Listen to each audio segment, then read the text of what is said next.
your opening statement. Thank you. All right. Yeah, I mean, just first of all, I just want to, kind of recap a little bit about this week and this game. It's unbelievable the way our guys came out and prepared to play this week. Kind of go back to Monday when we found out we were going to be missing a few guys and unavailable this week.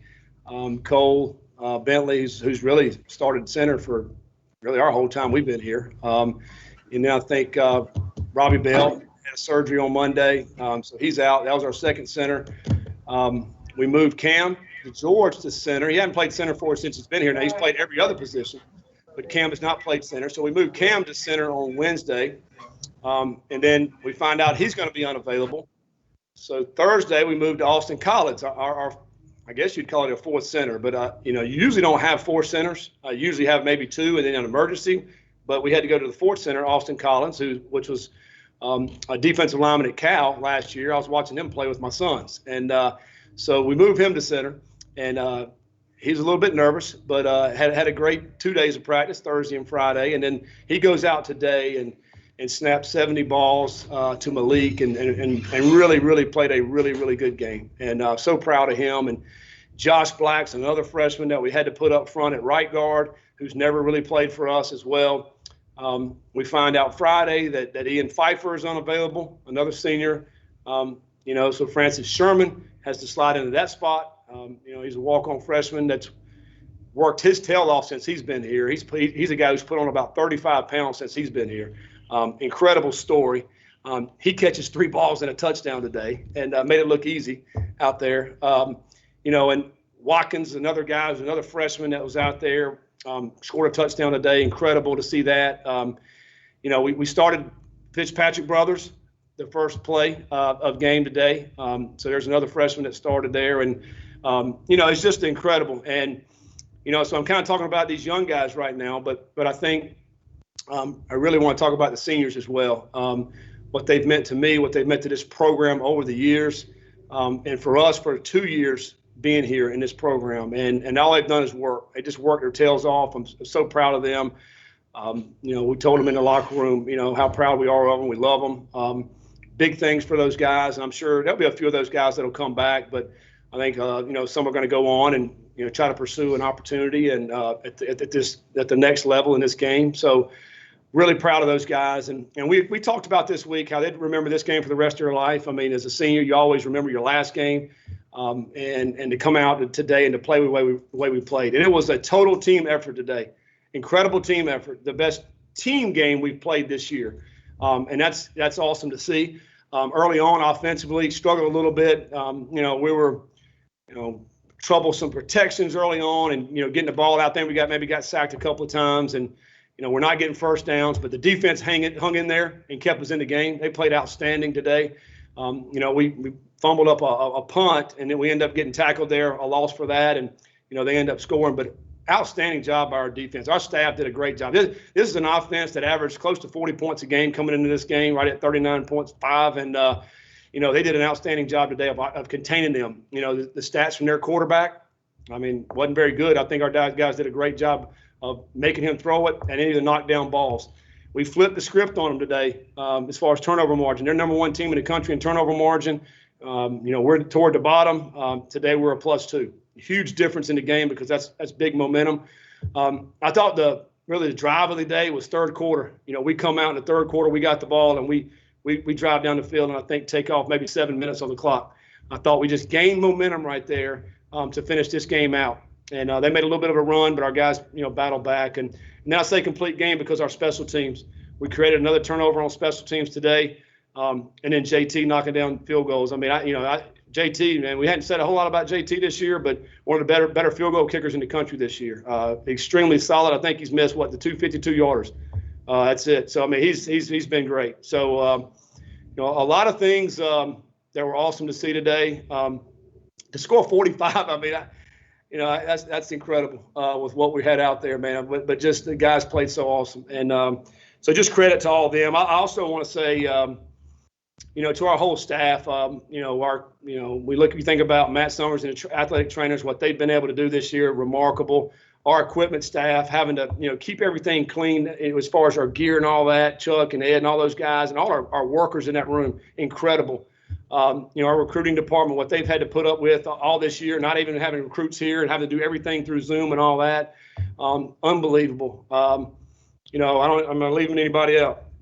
Everybody, our nutritionists, Vicky and Denise and Robin, all our ladies upstairs. I mean, it's been obviously the most trying year that we've all had, I think, collectively as all of us.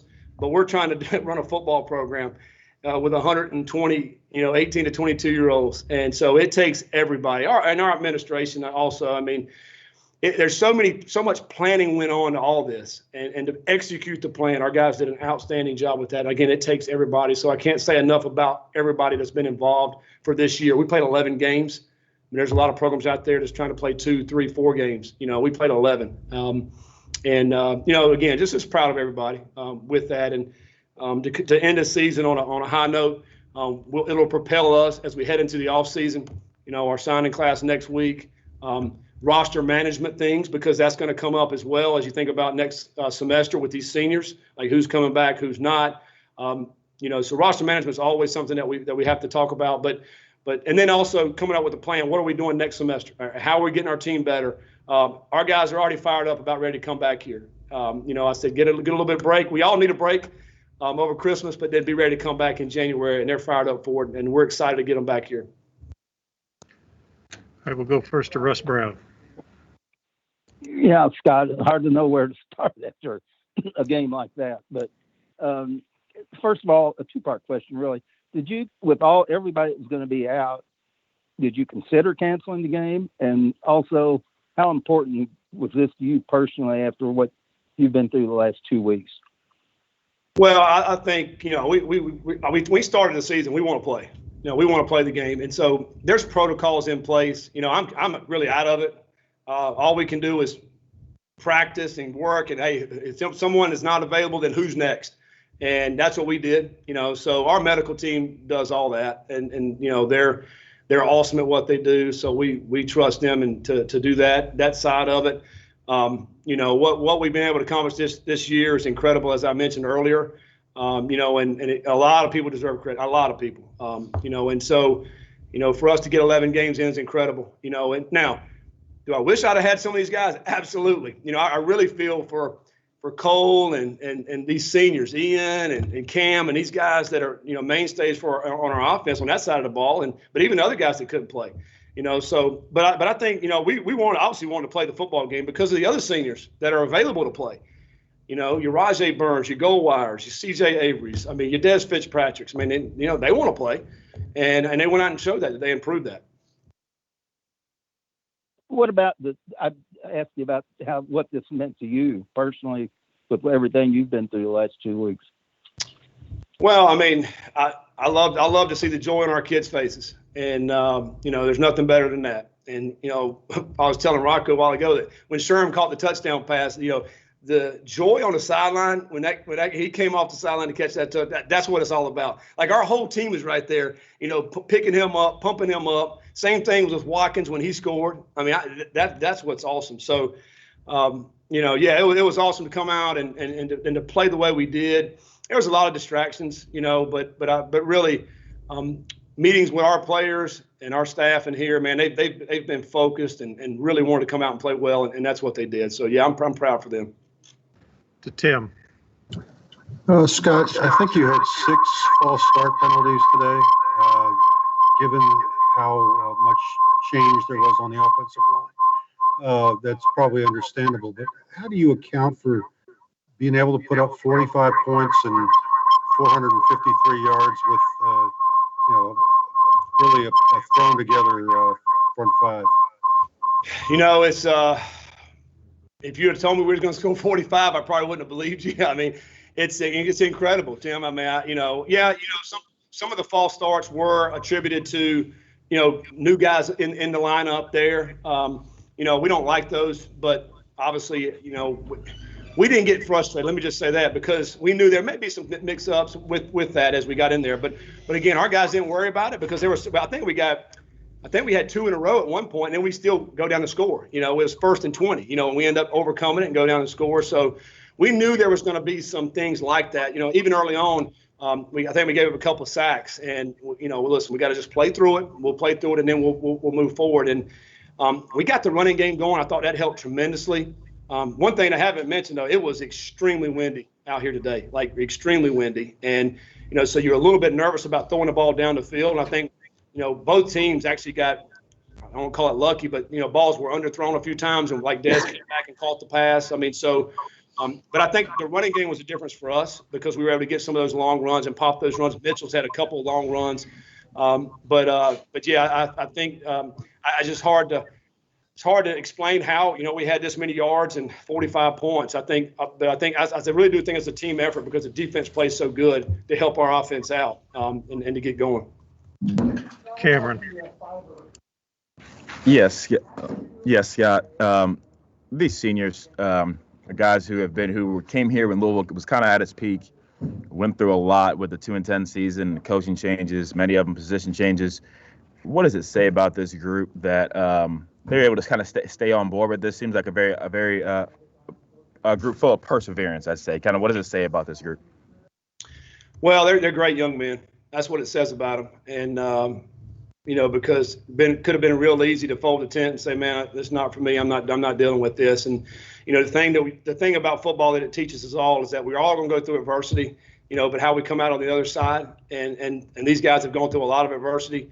But they keep fighting, and I know they're going to be successful in life because of it. CJ and Deez are 2 guys that are in it right now. These suckers have been through a lot. They continue to fight and they lead and they show how it's done with a positive attitude every single day. It's going to be hard to get these guys down.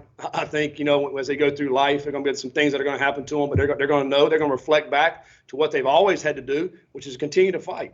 And I'm so proud of them, and and so I can't wait to see what some of these guys do. As I mentioned, some will be back, and some are moving forward. And but I'm not worried about all of them because I know the type of men they are and how they'll react to adversity. They're going to be great in whatever they do.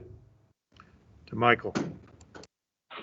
Hey, Coach, Michael McCammon from Cardinal Authority here. You mentioned the running game was big for you guys today. Jalen Mitchell over 160 yards. Just your thoughts on his performance. I mean, it wasn't just the big runs; he had some grinded out runs as well. He really did. He's a bruiser. I think I've probably mentioned this before. He's one of the stronger guys on our team. He's just put together that way, and he's hard to bring down. He's not a burner. I think we saw that a couple of runs. We're going to work on that speed in the offseason. But he's a bruiser, and he'll go get you some hard, tough runs. And a lot of these runs tonight, we were kind of running inside the tackles, up the middle where there's linebackers, safeties, and he's bouncing off of guys, and he's trying to move that pile forward. And those are huge because it keeps the chains moving. It just so happened he had a couple where he popped out, and it's got some long runs. I think 170 yards. So he's another guy. He doesn't say anything. He just works. And as you think about a running back position, what Hawkins did early on, and in Berkeley and now Mitchell, guys just keep plugging in there, And here's another guy who's 168 yards rushing today, and just another guy we've plugged in that's getting it done. And and so that's awesome to see. And he's another freshman. He's got a bright future. To Tyler. Hey, Scott, you talked a little bit about Deez. He had a big game today and then took some time to stay out on the field after and kind of soak it all in. In the time you've gotten to know him, how would you describe the impact he's had on this program as a leader and the legacy he leaves? Yeah, I mean, just a huge impact on this program. I mean, you can think I wasn't here, but I've heard about his freshman year. Had a great freshman year. I think he redshirted right the first year. And then when he did his freshman year, when he was playing, had a great freshman year. Kind of went through some disappointments. And in the last 2 years for us, and he's been outstanding. And from the time we got here to where he's at now, tremendous growth as a human being. I think that's what I would say. I mean, you guys probably look at the football side of it, but we look at the human being side of it. And, this past year for us, his leadership and being around our guys and just keeping everybody positive. He has a great spirit about him. He's one of these guys that's always upbeat with an outstanding smile, and that's going to carry him a long ways, whatever he's going to do in his life. But he's a great football player too, you know. And I know there's times this year he's probably frustrated that he didn't get as many balls. I get frustrated too because he don't get as many balls. You know, there's some games this year where we call his number and the ball goes somewhere else for whatever reason. And but what I'm happy about is the last 2 games he's finished. Well, I guess the last 3 or 4 he's finished on some high notes, and you know, he's got a bright future. We're going to take 2 more questions from Steve and then Kent Taylor because we've got several players to get to tonight. Thank you. Let's go to Steve. Scott, you mentioned it in your comments that this is the last game, but with the bowl situation and bowls waiving the win requirement, if there was an opportunity, would Louisville look to take a bid, or is that off the table? We've not talked about it, you know, in any form or fashion. I mean, I keep seeing the news coming out. I think it was at Boston College and Pitt decided not to play, and I've seen I don't know how many bowls have already decided not to have a bowl. So I think it's so much that's up in the air. You know, I really couldn't answer that question. Last question for Coach from Kent Taylor. Coach, you talked a lot about Deez, but in the game, when you factor in the patchwork offensive line, you mentioned the wind. Malik didn't have much time. How huge was that catch on 3rd down? It was the first scoring drive you had because the offense had been struggling so much, and that seemed to kind of ignite it. Yeah, it did. That was huge, you know, and that actual play was going into the wind. And Deez beats his guy. Malik throws it out there, so it's a little bit underthrown. Does a great job of coming back and catching the ball and gets us down to the 1-inch line. We'll talk about how you need to get in the end zone, Deez, but he's right there at the 1-yard line. That was a great play, a huge play, and that's just Malik trusting Deez to go get the football. You know, and we had another one later in the game as we were going this way, and Deez, you know, has his guy beat, and Malik throws it in the wind, took it back.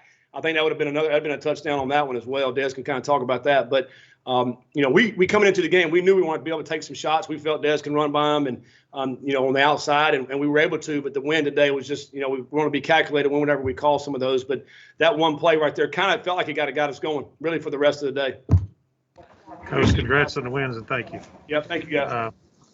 We'll have several players, starting with linebacker C.J. Avery joining us, followed by Des Fitzpatrick.